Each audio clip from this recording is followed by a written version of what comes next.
Sometimes the biggest shifts in global power don't happen with some huge explosion, but with a quiet flip of a switch. And that's exactly what we're going to break down today. We're looking at how a secret behind-the-scenes tech change, just a simple pivot from one satellite network to another, might have completely rewritten the rules of modern warfare in the Middle East. So take a look at this. This assessment from the intelligence group Extrema Ratio is, well, it's pretty startling. For decades, right, the whole strategy for Iran's military was just quantity over quality. Throw enough stuff at a problem and hope it sticks. But suddenly, that's completely changed. And the story of how it changed, well, that's what this explainer is all about. All right, so how on earth did a few upgrades completely flip the script for Iran's military?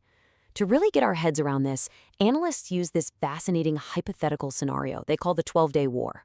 Now, it's a fictional conflict, sure, but it perfectly shows a massive, real-world vulnerability, a true Achilles heel that was tied directly to the sky above. So yeah, analysts use this fictional 12-day war, and they set it in June of 2025. This is the event that really kicks everything off, because it's here, in this scenario, that Iran's total reliance on a single, foreign-controlled technology, well, it turned out to be nearly catastrophic for them. Okay, so look at this timeline. Day one of the war, things are going okay for Iran. They launched their GPS-guided weapons, and they're hitting their marks. But that only lasts for about 24 hours. By day two, their weapons just start failing. And not because they're getting shot down by missiles. Nope. They were being blinded by a totally invisible assault on the electromagnetic spectrum. And here's how they did it. It was a two-pronged electronic attack. First up, you've got jamming. Just think of it like this. Someone is shouting static so loudly that you can't hear the quiet whisper from a GPS satellite. Simple but effective. And then there's spoofing, which is even more devious. They started broadcasting fake GPS signals, basically tricking the missiles and drones into flying off course to, well, to the middle of nowhere. Okay, now this is where it gets really interesting. Look at the results of that electronic warfare. The GPS-guided stuff, a staggering 70% failure rate. Just useless. But then look at that second bar. The weapons guided by this other system, BeiDou, had a failure rate of just 2%. 2. That massive difference points directly to Iran's secret weapon. And that brings us to the next piece of the puzzle. China's digital lifeline. See, by day 4 of this hypothetical war, with their GPS systems totally crippled, Iran just flipped a switch. They activated a powerful alternative that they had been quietly building into their systems for years, one that was totally immune to the attacks that were wrecking their other gear. In that system is BeiDou-3. Now, it is crucial to understand this is not just some Chinese knockoff of GPS. Not at all. It's a completely independent, global satellite network that was built from the ground up with one thing in mind: military conflict. It was literally designed to work perfectly in environments where an enemy is doing everything they can to jam and spoof your signals. And this is the big one, folks. The moment they successfully switched to BeiDou, it marked the end of an entire era. For the first time ever, a nation that was under a full-on electronic attack could just sidestep the US-controlled GPS system.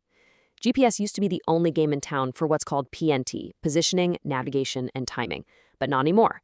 That monopoly was officially broken. Okay, so having a super resilient satellite signal is huge, right? But it's really only half the battle. To actually use that signal and build a truly powerful defensive shield, especially one that can see stealth aircraft, Iran needed a massive upgrade to its eyes on the ground. And intelligence reports point to this very moment in January 2026. Picture this. A whole fleet of Chinese military transport planes, maybe up to 16 of them, flying into Iran completely dark. Transponders off, total radio silence. They were delivering the final, crucial pieces of hardware that would complete Iran's new defensive puzzle. So what was in those planes? This, the YLC-8B anti-stealth radar.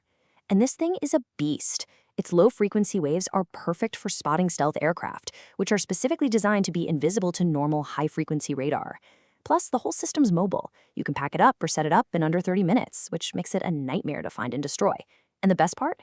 It plugs right into their existing missile defense systems, basically giving them a brand new pair of all-seeing eyes. And here's the bottom line, what this really means. This radar can track an F-35 stealth fighter from over 200 kilometers away. Think about that. It's specifically designed to counter one of the West's most advanced jets. Suddenly, the invisible was very, very visible. All right, so let's get into the weeds a little bit. What exactly is the BeiDou advantage? What makes this system so much tougher in a military fight? Because trust me, it's about way more than just showing your location on a map.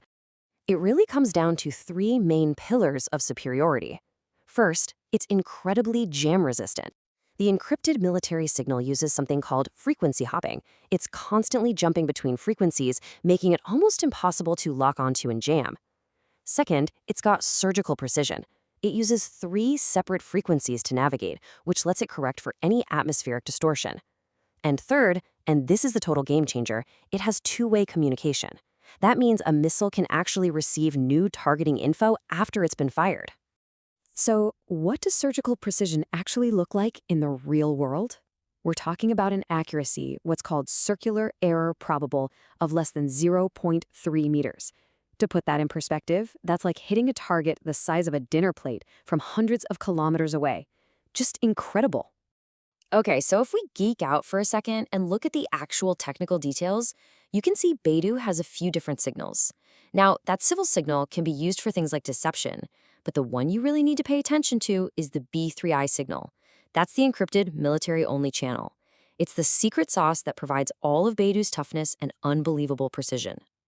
Okay, let's pull the camera back. What does all of this actually mean? What are the consequences of this huge technological leap? Because believe me, the implications go way, way beyond just Iran and the Middle East. This matters to everyone. And hey, don't just take my word for it. Look at this quote. This isn't from some rival nation's propaganda machine. This is from the U.S. National PNT Advisory Board.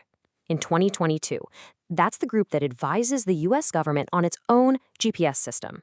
It's a shocking admission from the inside that, yeah, the technological high ground has definitely shifted. So let's just break down the huge global takeaways here. Number 1, the Western monopoly on precision navigation, it's over. Done. Number 2, China is now using Iran as a real-world, high-stakes proving ground for its top-tier military tech. Number 3, we're seeing a new digital bloc, think China, Russia, Pakistan, Iran, forming around this non-Western tech. And finally, all of this together creates this incredibly tough defensive bubble over Iran, which directly challenges the NATO air superiority that's been a given for decades. Which leaves us with a huge and kind of scary question. For the last 50 years, the rule was simple. If you control space, you control the battlefield. But now that the satellite monopoly has been shattered, who controls the high ground of future conflicts? For the first time in a long time, that fight is wide open.